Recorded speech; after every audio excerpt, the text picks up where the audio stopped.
नमस्कार हिमांशु भाई, बहुत बहुत स्वागत है आपका। नमस्कार अंजू जी। दर्शकों को खूब खूब प्रणाम। अपने दर्शकों को बता दूं कि हिमांशु भट्ट जी हमारे साथ आज जुड़ रहे हैं। वो जाने माने वरिष्ठ पत्रकार हैं, जियो पॉलिटिक्स में भी बड़ी अच्छी पकड़ रखते हैं और घरेलू पॉलिटिक्स को भी बखूबी समझते हैं। हिमांशु भाई, एक तरफ तो जिस तरह से ईरान, इजराइल और अमेरिका के बीच युद्ध छिड़ा हुआ है, अब तो पता नहीं कितने सारे देश इस लड़ाई में कूद गए हैं। और दूसरी तरफ शिया धर्मगुरु की मृत्यु के बाद भारत में जो शिया समुदाय है वो सड़कों पर उतरा हुआ है। और इस बीच गृह मंत्रालय ने एक एडवाइजरी जारी की है सभी राज्यों को कि वो सतर्क रहें, इस तरह के धरना प्रदर्शनों की आड़ में दंगे भी हो सकते हैं। क्या आपको लगता है कि कुछ ऐसी मंशा भी हो सकती है कुछ असामाजिक तत्वों की? असामाजिक तत्वों की मंशा हो सकती है और गृह मंत्रालय ने ये जो एडवाइजरी जाहिर की है वो आज ही क्यों की? एक बड़ा सवाल उठता है। खमेनाई की मौत के बाद उनके मौत का मातम मनाते हुए शियापंथी लोग, शियापंथी भाई हमारे रास्ते पे उतर के प्रदर्शन करें, वो भारतीय लोकशाही में जायज है। मगर वो प्रदर्शन की आड़ में कोई असामाजिक तत्व अंदर घुस के अगर कोई हिंसा का तांडव करते हैं तो ऐसी स्थिति में भारतीय सुरक्षा बहुत बड़े दायरे में पहुंच जाएगी। आज जब हम देख रहे हैं कि पूरे वेस्ट एशिया के अंदर एक तरह से जंग छिड़ा हुआ है, लोग हतप्रभ है, लोग घबर रहे हैं। दुबई में हो, अबू धाबी में हो, कहीं भी हो, लोगों को डर लग रहा है कि कहीं कहीं से कोई मिसाइल, ईरानी मिसाइल आके हम पे गिरे। अगर ऐसे में हम देख रहे हैं कश्मीर में हो रहा है प्रदर्शन, दिल्ली में हो रहा है, लखनऊ में हो रहा है, कर्नाटक में हो रहा है, ये सब जगहों पे प्रदर्शन हो रहा है और प्रदर्शन की आड़ में किसी ने दो चार ऐसी जगह पे पथराव कर दिया या किसी अमेरिकी या इजरायली काउंसुलेट के ऊपर हमला कर दिया, तो इसकी सुरक्षा की जिम्मेदारी तो भारत सरकार की बनती है। तो गृह मंत्रालय के लिए ये अध्यादेश जारी करना, ये एडवाइजरी नोट जारी करना और अपनी अपनी राज्य सरकारों को बताना कि आप इनके ऊपर पुख्ता ध्यान रखें। देखिए, आज पहले ही दिन कश्मीर के अंदर कुछ ऐसा हो गया कि वहां की पुलिस को अश्रुवायु चलाना पड़ा। जब तक आप विरोध प्रदर्शन करो, अपने नेता की मौत का मातम बनाओ, वहां तक सहन कर सकता है गृह मंत्रालय। उसके आगे जाओगे तो तकलीफ ही होगी, क्योंकि इनकी आड़ में होता क्या है, ये ज्यादा करके अलकायदा के, आईएसआई के संगठन पीछे से उंगली करके चले जाते हैं और ज्यादा करके ऐसी हिंसा के तांडव में जब भी होता है तो पहली बारी में निर्दोष लोग ही मरते हैं। तो गृह मंत्रालय का तो ये फर्ज बनता है, और जब गृह मंत्रालय कोई ऐसी एडवाइजरी नोट जारी करता है ना, तब राज्य सरकारों को उसे बहुत गंभीरता से लेना पड़ता है, क्योंकि उनके पास पुख्ता खबर होती है। ग्राउंड इंटेलिजेंस के आधार पर इस प्रकार की एडवाइजरी जारी की जाती है अंजू जी। और अगर कुछ ना कुछ एडवाइजरी रही होगी, कुछ ना कुछ इंटेलिजेंस रही होगी कि इसकी आड़ में हिंसा का कोई प्रयोग करने वाला है या करने की शक्यता है, ऐसी स्थिति में ही इस प्रकार की लिखित में एडवाइजरी गृह मंत्रालय जारी करता है, और वो आज हुआ है अंजू जी। और फिर हिमांशु भाई, एक चीज और है ना कि एक तरफ तो ये धरने प्रदर्शन चल रहे हैं, लोग वैसे गुस्से में हैं, और दूसरी तरफ हमारे देश का विपक्ष वो किस तरह की टीका टिप्पणियां करने में लगा हुआ है। सवाल उठाए जा रहे हैं कि अभी 2 दिन पहले मोदी लौटे हैं इजराइल से, शायद उनको पता था, उन्होंने बताया नहीं, और अभी तक इतने घंटे गुजर गए हैं, खमेनी की मौत पर कोई टीका टिप्पणी, कोई संवेदना नहीं जताई। इस तरह के सवाल विपक्ष पूछ रहा है और बड़े बड़े चिट्ठियां खुद लिख रहा है विपक्ष, क्योंकि उनको तो वोट बैंक की राजनीति करनी है, लेकिन पीएम मोदी को तो दुनियादारी भी देखनी है, भारत की डिप्लोमेसी, भारत की विदेश नीति भी देखनी है या नहीं? नहीं, भारत की विदेश नीति देखनी है, डिप्लोमेसी देखनी है, और जहां कोई राष्ट्राध्यक्ष का बात आएगा, प्राइम मिनिस्टर का बात आएगा, ऐसे किसी आदमी का राजद्वारी निधन हो जाता है तो सबसे पहला काम नरेंद्र भाई अपने ट्वीट के द्वारा करते हैं। मगर यहाँ पर दिक्कत यह है कि खमेनाई जो थे वो एक धार्मिक नेता थे। और धार्मिक नेता के लिए, कोई भी धार्मिक नेता के लिए, किसी राष्ट्र का प्रधानमंत्री कोई संवेदना प्रस्तुत नहीं करता। मगर हमारे विपक्ष की आप बात कर रहे थे, विपक्ष के लिए तो ये वोट संजोने का एक मौका है।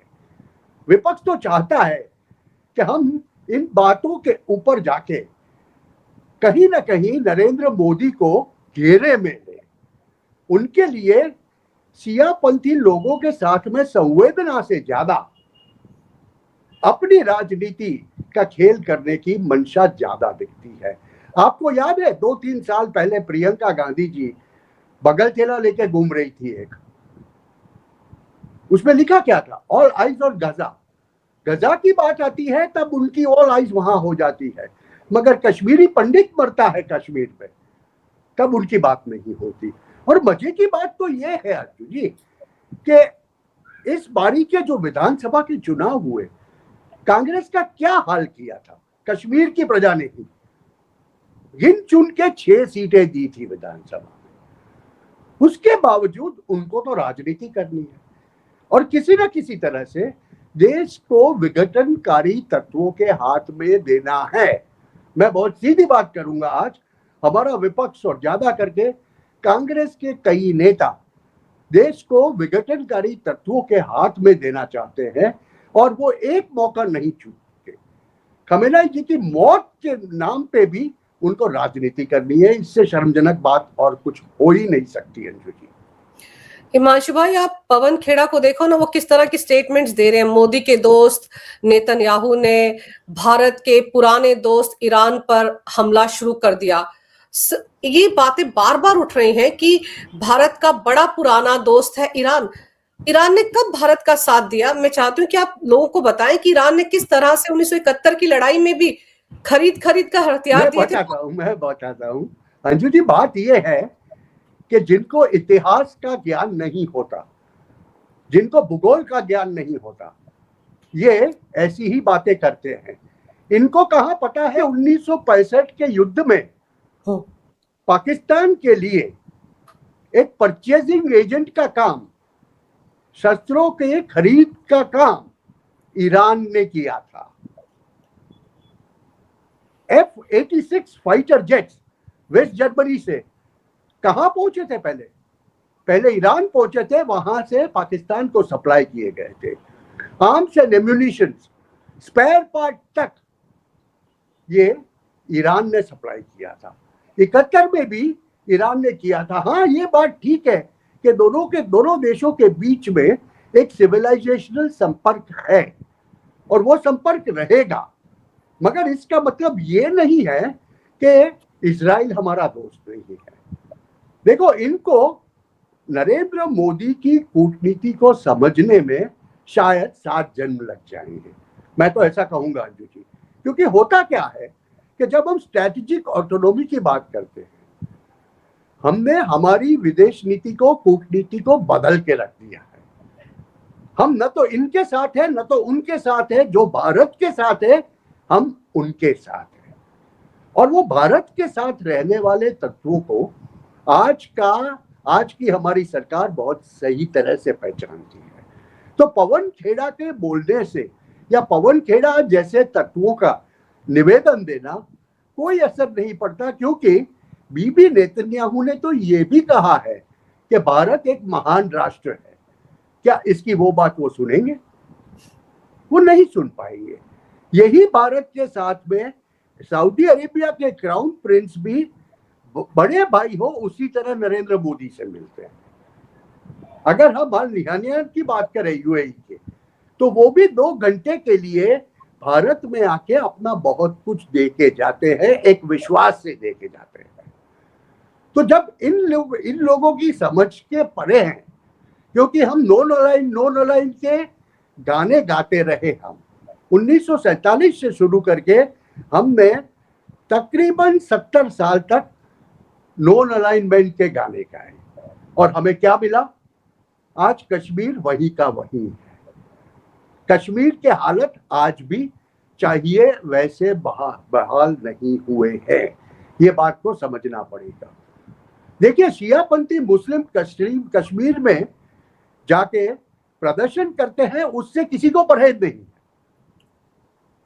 वही कश्मीर को जो नरेंद्र मोदी ने दिया है वो दूसरे राज्यों से 10 गुना दिया है, फिजिकल टर्म्स में अगर हम बात करें तो। मगर उसके बावजूद भी जब विपक्ष अपनी राजनीति से बाज नहीं आता, राष्ट्रीय हित को एक तरफ रख के जब बात करता है, तब ये समस्याएं पैदा होती है। और इसीलिए शायद कांग्रेस जैसी पार्टी जो जनाधार गंवा चुकी है, उनको आज 10% वोट भी एक राज्य के अंदर मिलने मुश्किल हो गए हैं। आपको ये भी समझना पड़ेगा, कांग्रेसी नेताओं को भी समझ में नहीं आता, क्योंकि ये तो बंटी बबली की गैंग है और वो बंटी बबली के कहने के ऊपर ही चलते हैं। तो इनके लिए खमेनाई का मौत हो, एक्स का हो, वाई का हो, जेड का हो, उन्हें तो अपनी राजकीय रोटी सेकनी है। अंजू जी, और इनको तो मुस्लिम वोटर चाहिए है ना, वो तो इनका वोट बैंक है, उनको खुश करने में लगे। लेकिन जिस तत्परता से खमैनी की मौत के बाद कांग्रेस पार्टी नजर आ रही है, बड़ी दुखी है, बड़ी परेशान है, बड़ी इमोशनल होकर अपील कर रही है, इनमें से किसी एक ने भी 7 अक्टूबर 2023 को हमास ने जो घटिया और घिनौनी और दरिंदगी की थी इजराइल में महिलाओं के साथ, किसी एक ने भी उस पर टीका टिप्पणी नहीं की, हिमांशु भाव। और तो और आप बांग्लादेश में देख लीजिए, बांग्लादेश में हिंदुओं के साथ क्या हुआ। क्या कांग्रेस के किसी भी नेता ने तब इतनी लंबी चौड़ी चिट्ठी लिखी थी? नहीं, वो तो वो नहीं करेंगे ना, उनसे अपेक्षा रखना ही व्यर्थ है। भारत की आज की युवा पीढ़ी को ये बात समझ में आ चुकी है अंजू जी, एक कांग्रेसी से सनातनी के प्रति किसी भी प्रकार की संवेदना व्यक्त करना हो ही नहीं सकता। ये सिलेबस के बाहर की बात है उनके लिए। आपको ये बखूबी समझना पड़ेगा कि कांग्रेस का एक मुस्लिम लीगीकरण हो चुका है। माफ कीजिएगा अगर किसी को बुरा लगे तो, मगर यह बात बहुत सही हो रही है आज। कि जैसे एक वक्त में मोहम्मद अली जिन्ना ने बहुत स्पष्ट रूप से कहा था कि मुस्लिम लीग हमारे लिए सर्वस्व है, वैसे ही आज कांग्रेस की शीर्षस्थ नेतागिरी के लिए मुस्लिम लीगीकरण कांग्रेस का हो चुका है, क्योंकि उनको समाज में से सिर्फ वो एक माइनॉरिटी तबके का वोट चाहिए। आपको कहीं भी जाके देखना है, देख लो, आप गुजरात में जाओ, महाराष्ट्र में जाओ, वेस्ट बंगाल में जाओ, उनको तो सिर्फ और सिर्फ लघुमती के जो 12-14%, 16% वोट, कहीं कहीं 18 से 20% वोट जो है वही चाहिए। यूपी के चुनाव में भी आपको यही दिखेगा।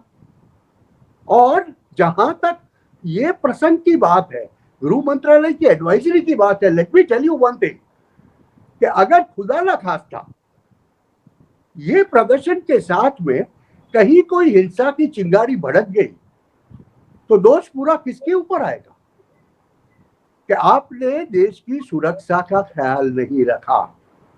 सरकार के ऊपर वो लोग सब टूट पड़ेंगे और उनको तो यही चाहिए, क्योंकि अगर समझ लो एक टोकरी के अंदर 150 अंडे हैं और 2 ही खराब अंडे होंगे और वो अंडों ने जाके दूसरे 150 को खराब कर दिया, तो दोष बस। और यही बात का डर हमेशा रहता है। और आंतरिक, इसीलिए कहते हैं ना हम 0.5 फ्रंट जो कहते हैं, 0.5 फ्रंट भारत के अंदर का, ये क्या है? ये वही फ्रंट है कि जो फ्रंट हमेशा एक मौके की तलाश में रहती है कि कहां मौका मिले और हम टूट जाए। हमें यह मान लेने की जरूरत नहीं है कि ट्रंप जाने के बाद, जियोपॉलिटिकली देखें तो ट्रंप के आने के बाद सोरोस वाला 0.5% फ्रंट जो है, भारत को अंदर से खोखला करने वाला फ्रंट, वो फ्रंट खत्म हो गया। नहीं सर, वो फ्रंट अपना काम करता ही जाएगा और वो मुख्यतः कांग्रेस के जरिए भारत के अंदर करने की कोशिश की जा रही है। उनको भी पता है कि ये कांग्रेस में, भारत की इस कांग्रेस में दम नहीं है, मगर फिर भी वो लोग अपने प्रयत्न करते ही जाएंगे।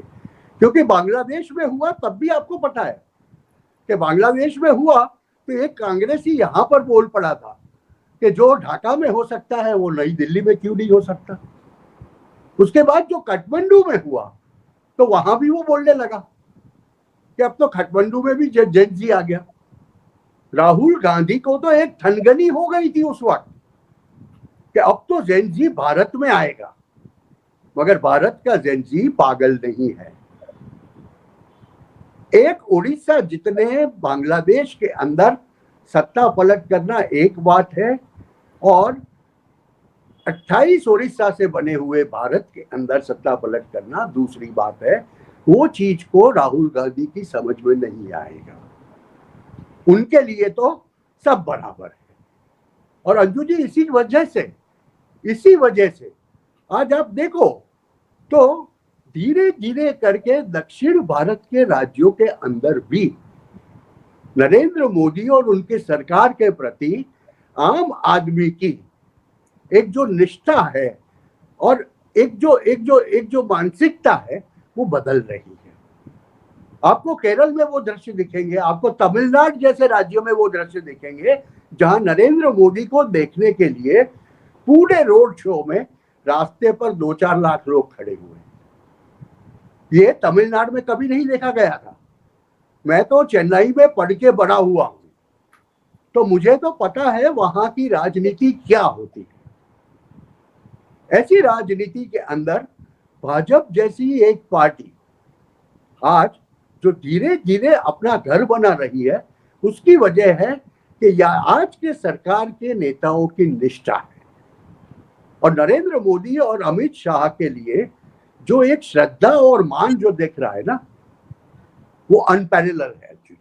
और इसी वजह से जब खमेनेई की बात आती है, खमेनेई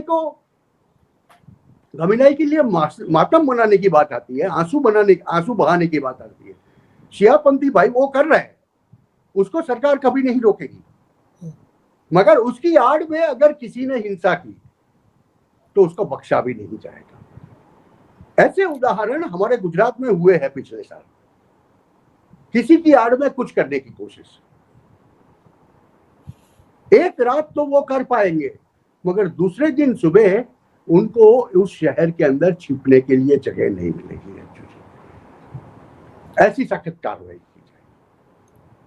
और फिर हिमांशु भाई, आप ये देखो ना कि अभी 2 दिन पहले एलओसी पर भी तो कुछ ड्रोन देखने को मिले जो पाकिस्तान की तरफ से आए थे, और पाकिस्तान तो खुद घिरा हुआ है मुसीबतों में और उसको भारत से भी डर लग रहा है, तो वो तो किसी ना किसी तरीके से अपनी नापाक हरकतों को अंजाम देने में लगे रहते हैं। आप देखिए कितनी मुठभेड़ें चल रही थी कश्मीर घाटी में, फिर पंजाब में भी अब खालिस्तानी आतंकवादी पकड़े गए, आरडीएक्स के साथ पकड़े गए। जिस तरह की बयानबाजी हमारे विपक्ष के नेता कर रहे हैं, उससे भी तो लोग भड़क सकते हैं। उनका मकसद भी तो रायता फैलाना ही है ना। तो बस वो जो आपने शब्द यूज किया ना, रायता फैलाना, ये सबसे बड़ी बात है विपक्ष के लिए आज। क्योंकि विपक्ष जब मुद्दाविहीन होता है, उनके पास लोगों के लिए कहने को, लोगों के लिए कुछ अच्छा करने के लिए कोई मुद्दा नहीं है, कोई विषय नहीं है, तो वो क्या करेगा। और ये राहुल गांधी और प्रियंका गांधी जैसे नेताओं के बस की बात नहीं है। मैं बहुत स्पष्ट रूप से मानता हूं कि कांग्रेस जो है वो कांग्रेस का मुस्लिम लीगीकरण हो रहा है, और देखना सिर्फ ये है कि ये कितना जल्दी हो रहा है। ये तो 2024 में उत्तर प्रदेश के लोगों ने एक लाइफलाइन दे दी उनको। सच में कहे तो एक लाइफलाइन दे दी, एक छोटी सी बेपरवाही की वजह से भाजपा की थोड़ी सी, ये बात को हमें समझनी पड़ेगी। और वही लोग जब शर्मिंदा हो गए, तो इसके बाद महाराष्ट्र में क्या रिजल्ट आया देखो, बिहार में क्या रिजल्ट आया देखो। क्योंकि लोगों को लगने लगा कि ये कुछ बहुत ज्यादा हो गया, ये बहुत ज्यादा हो गया। ये भाव जब आता है ना आम आदमी के अंदर, तो वो श्रद्धा से अपना सिर झुका के अपने नेता को समर्थन देना शुरू करता है। और ऐसे में गृह मंत्रालय आज आप सोचो कि जब पूरा वेस्ट एशिया सुलगा हुआ है, भारत के चारों ओर आग जल रही है। ऐसी स्थिति में ये बाजू पाकिस्तान अफगानिस्तान का युद्ध हो रहा है, वो बाजू अजरबैजान और आर्मेनिया लड़ रहे हैं, ईरान भिड़ा हुआ है इजराइल और इसके साथ में, पूरे वेस्ट एशिया में मिसाइलें चल रही है।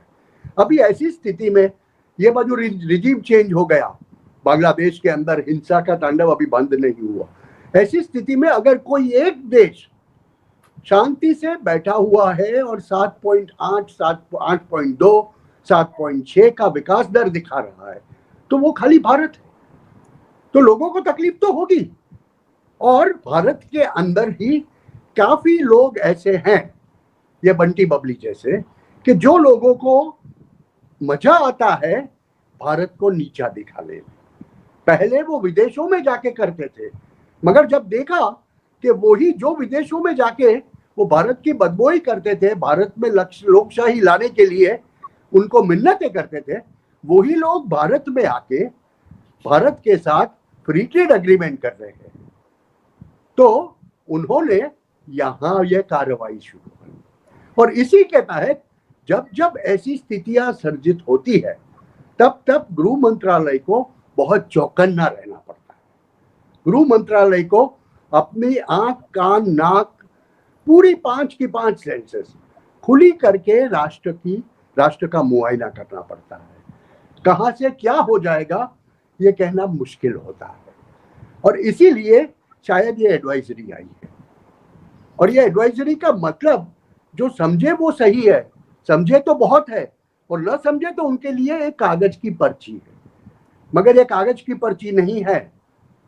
ये एडवाइजरी जब निकलती है तो इसका असर खाली देश में नहीं, विदेश में बैठे हुए विघटनकारी लोगों के आकाओं तक पहुंचता है। उनको ये समझ में आ जाता है कि सरकार सजाग है और हम यहां कुछ नहीं कर पाएंगे। आपको देखना है तो एक सिंपल उदाहरण मैं दे देता हूं। यहां पर शियापंथी लोगों ने प्रदर्शन किया खमेनाई के मौत के ऊपर, कश्मीर में किया, दिल्ली में किया, लखनऊ में किया। खाली ज्यादा से ज्यादा हमें अश्रु गैस चलाना पड़ा, टीयर गैस। वो बाजू पाकिस्तान जैसे राष्ट्र के अंदर कराची में शियापंथी लोगों ने अमेरिकन काउंसिलेट के ऊपर हमला किया, तो अमेरिकन सिक्योरिटी गार्ड्स और पाकिस्तानी आर्मी के लोगों को गोली चलानी पड़ी। कितने लोग मर गए? 40 लोगों की कराची में कल मौत हो चुकी है। यही खमेनाई के मान में जो उन्होंने प्रदर्शन किया था उसमें। तो यही दिखाता है कि हमारी सुरक्षा प्रणाली, हमारा गृह मंत्रालय बहुत ही चौकन्ना है, और हम पानी फूंक फूंक के पीते हैं। हाँ, ये वक्त है, क्योंकि ऐसी कोई घटना, जब ऐसा बड़ा युद्ध चल रहा हो, इसे वर्ल्ड वॉर तो नहीं कहेंगे, मगर पूरे वेस्ट एशिया में फैलने जा रही है, उस वक्त हमारे राष्ट्र को सुरक्षित रखना, हमारे राष्ट्र को उस युद्ध की ज्वाला न लगे, उसके लिए सुरक्षित रखने के लिए जो भी कुछ करना पड़ेगा वो सब प्रबंध गृह मंत्रालय कर रहा है, और ये एडवाइजरी इसका एक भाग है। अंजू जी। और हिमांशु भाई, आप ये देखो कि पीएम मोदी ने नेतन्याहू से बात किया, पीएम मोदी ने यूएई के प्रेसिडेंट से बात किया, कुछ एक और देश है उनके राष्ट्राध्यक्षों से बात किया। जब पहले दिन हमला हुआ था ईरान पर, उस वक्त ईरान के विदेश मंत्री से हमारे विदेश मंत्री ने बात की, और इजराइल के विदेश मंत्री से भी बात की। लेकिन इन लोगों को तकलीफ इस बात की है कि क्यों नहीं बात हुई ईरान के बारे में, क्यों नहीं खमेनेई के बारे में बात हुई। पीएम मोदी ने कहा तो कि हम तो चाहते हैं कि हालात और ना बिगड़े, शांति हो, स्टेबिलिटी हो इस पूरे रीजन में। और क्या कहेंगे सर वो? नहीं, इसके तो समझ में नहीं आता ना। हमने चाबहार पोर्ट में ईरान के साथ में ऑफिशियली काम करना शुरू कर दिया था, और हमने टेम्पररी विड्रॉल लिया है वहां से। हम चाबहार में फिर से जाके काम करेंगे। भारत का INSDC का कॉरिडोर जो है, उसमें ईरान एक बहुत बड़ा अंग है। जैसे IMEC एक तरफ भारत, UAE, सऊदी अरेबिया से हाइफा मतलब इजराइल होके यूरोप में निकलता है, वैसे INSDC जो होगा वो रशिया और भारत के बीच का कॉरिडोर, उसमें ईरान इज लिंचपिन। हम तो दोनों बाजू काम करते हैं, उनकी समझ में ये तो आएगा नहीं। 2018 तक भारत सबसे ज्यादा तेल ईरान से खरीदता था, वो भी उनकी समझ में नहीं आएगा। अमेरिका के कहने पे भारत ने ईरान से तेल लेना बंद किया, ये हकीकत है। मगर जिनको इतिहास से कोई लेना देना नहीं है, जिनको ज्योग्राफी से कोई लेना देना नहीं है, उन लोगों को राजनीति और कूटनीति क्या समझ में आएगी। सीधी सी बात करें तो ईरान के साथ में भारत के जो सिविलाइजेशनल सांस्कृतिक ताल्लुक है, वो सांस्कृतिक ताल्लुक बहुत पुराने हैं। एक जमाने में ईरान से ही पारसी यहाँ आए थे, गुजरात के उदवाड़ा बंदर के ऊपर, वो तो हमारा सिविलाइजेशनल ताल्लुक है। और ये राहुल गांधी और प्रियंका गांधी जैसों को न समझ में आए, जिनके पिता पारसी रह चुके हैं, वो तो समझने की बात है।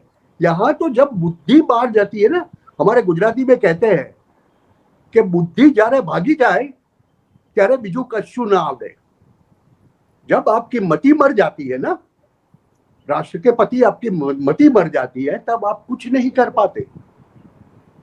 और ये सीधी सी बात आजकल जो सेंसिबल कांग्रेसी है उनको समझ में आ रही है। देखो उनके चेहरे के ऊपर उंगली रखी हुई है, वो बोलते तक नहीं। ऐसे बहुत कांग्रेसी है। मगर ये 2, 4, 5 बंटी बबली गैंग के लोग हैं कि जो हमेशा नरेंद्र मोदी का निशाना साधने के लिए उनके लिए उटपटांग बातें करते रहते हैं। कहा ही जा रहा है कि देखिए पीएम मोदी अमेरिका के खिलाफ इसलिए नहीं बोल रहे क्योंकि वो डर गए हैं, और अगर इस तरह से बेलगाम घोड़े की तरह दौड़ता रहा डोनाल्ड ट्रंप, जो उसने वेनेजुएला में किया, अब जो ईरान में कर दिया, कहीं ऐसा ना हो मोदी जी को लग रहा है कि अगला नंबर उनका लग जाए, इसलिए वो इस वक्त ईरान के मद्देनजर अमेरिका के खिलाफ कुछ नहीं बोल रहे हैं। वो इस थ्योरी को लेकर चल रहे हैं। ये थ्योरी को कैसे मानेगा कोई आम आदमी जो रास्ते पे जाता है ना, जिनको राजकारण से, वैश्विक राजकारण से कोई लेना देना भी नहीं है, वो भी ये बात नहीं मानेगा। ये खाली उन्हीं के दिमाग की उपज है। कि सीधी सी बात है, अगर इतने ही डरते होते तो क्या हमने ट्रेड डील नहीं करनी होती? ट्रेड डील तो भारत ने अभी तक की नहीं। अब तक तो खाली मसौदे के ऊपर एग्रीमेंट हुआ है। हमने डोनाल्ड ट्रंप की कही हुई कितनी बातें मानी। और जहां तक वेनेजुएला जो आर्ग्यूमेंट देते हैं, वो वेनेजुएला की बात, ये सब चीजें अंजू जी अंतरराष्ट्रीय जियोपॉलिटिक्स के अंदर चाइना को कंटेन करने के लिए की गई हुई चीजें हैं। पनामा कैनाल से लेके ग्रीनलैंड से लेके वेनेजुएला से लेके ईरान, ये सब चाइना को कंटेन करने के लिए है। और इसकी भी वजह यह है कि ये सब जगह पे मिलता हुआ ऑयल, डोनाल्ड ट्रंप को या अमेरिका को ऑयल बेचने से कोई तकलीफ नहीं है। उनको परहेज है। क्या परहेज है? कि हमारे डॉलर की हेजिमनी रहनी चाहिए। मतलब आप तेल बेचो तो वो डॉलर में बेचो। भारत रशिया से तेल ले, उससे उनको कोई परहेज नहीं है। उनको तकलीफ कहां है कि भारत रुपए और रूबल में तेल बेचता है, तेल का व्यापार करता है, तो उससे उनके डॉलर की हेजिमनी जाती है। अगर ऐसा ही होता तो आज के दिन में भी इतना कहने के बावजूद भारत तकरीबन 42% अपनी जरूरत का तेल रशिया से लेता है। और अब युद्ध के बाद आज के दिन की बात करें तो प्रति बैरल $82 प्रति बैरल का रेट हो चुका है। अभी ऐसे में क्या भारत वेस्ट एशिया के राष्ट्रों से तेल लेगा? नहीं लेगा। भारत अपना रशियन ऑयल सप्लाई ही बढ़ाएगा, क्योंकि वो तेल रशिया भारत को गुडविल के जरिए डिस्काउंटेड रेट में देता है। हमें वो तेल $47-48 प्रति बैरल के रेट में मिल जाता है। और भारत के लिए तो उनकी सबसे बड़ी तकलीफ यह है कि भारत तेल लेता है रशिया से रुपए में, उसे रिफाइन करता है और प्रोसेस करके वो डॉलर में विश्व को बेचता है। तो अमेरिका को जो तकलीफ है भारत से वो तो ये है, इनकी तो समझ में ये आएगा नहीं। इनको तो खाली नरेंद्र मोदी को गाली देना है, उनको बुरा दिखाना है। तो सवाल ये उठता है कि क्या कांग्रेस जैसी पार्टी भारत जैसे देश में विपक्ष कहने के काबिल है? अंजू जी, वो सोचना चाहिए हमें कि कांग्रेस को तवज्जो देना ही बंद कर दे। उसकी कोई औकात नहीं है भारत में विपक्ष का स्थान लेने के लिए। अंजू जी, बिल्कुल सही कह रहे हैं आप सर। इनको तो इजराइल की विपक्षी पार्टियों से सीख लेनी चाहिए। इस वक्त पूरा का पूरा विपक्ष सरकार के साथ खड़ा है, और हमारे देश का विपक्ष वो था जो ऑपरेशन सिंदूर के दौरान सबसे पहले हमारा एलओपी पूछ रहा था कि कितने राफाल गिरे, वही भाषा जो पाकिस्तान बोल रहा था। तो सर ये वैसे ही बैकफुट पर चले गए हैं, और जिस तरह की हरकतें ये खमैनी को लेकर कर रहे हैं उससे ये और बैकफुट पर जा रहे हैं। इनको समझ में नहीं आ रहा है कि देश में जनता का मूड क्या है, माहौल क्या है। जब तक समझेंगे सर तब तक तो और ज्यादा गर्त में चले जाएंगे। लेकिन सर आपने समय निकाला, इस विषय पर बहुत अहम जानकारी मेरे दर्शकों को दी, आपका बहुत बहुत धन्यवाद। नमस्कार, भारत माता की जय, वंदे मातरम, जय श्री राम। वंदे मातरम, जय श्री राम।